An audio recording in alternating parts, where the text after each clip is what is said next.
आपल्या आटपाडी सारख्या ग्रामीण भागामध्ये देखील एवढी मोठी दहीहंडी आपण साजरी करता आणि त्याचबरोबर सुभाषजी बाबर यांना शुभेच्छा देतो की आता दहीहंडी जी आहे पुढच्या 2 महिन्यांमध्ये आपल्याला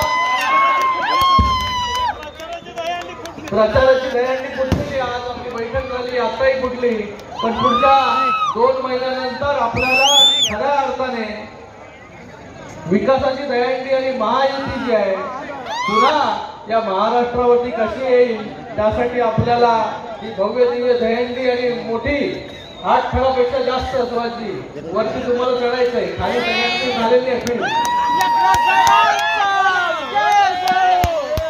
सगळ्यांना एवढंच विनंती आहे की मगाशी कोणतरी म्हणाले इकडे पाणीदार आमदार, ज्या आमदार साहेबांनी आपल्या या भागासाठी इतकी मोठी योजना आणली पण त्या आज आमदार आपल्यामध्ये नाही, पण त्यांचे चिरंजीव जे आहे त्यांचं काम पुढे घेऊन जाण्यासाठी काम करतायत.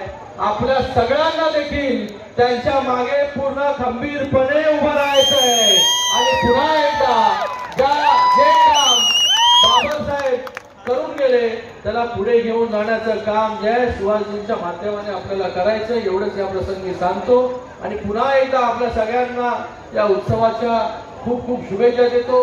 माझ्याबरोबर राहुलजी शेवाळे आहेत, त्याचबरोबर भाऊ चौधरी आले, किरण साळीजी आले.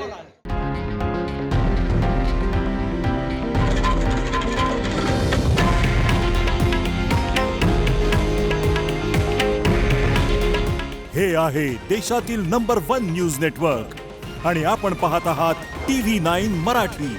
काळजी तुमची, हित महाराष्ट्राचं.